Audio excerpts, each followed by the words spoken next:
Let's solve one more problem from the GET physics. The problem states that a particle moves at a speed v equal to 0.8 c.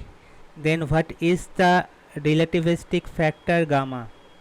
So gamma we know that from the theory that is equal to 1 by root over of 1 minus v square by c square.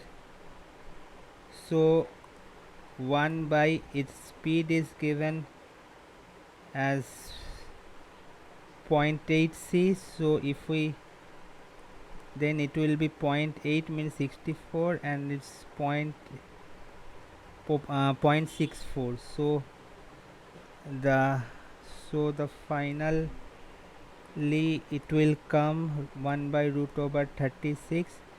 So it will be 5 by 3, right? So what is the relativistic factor? So the relativistic factor is gamma, we have 5 by 3. Hope the solution is clear. So thanks a lot.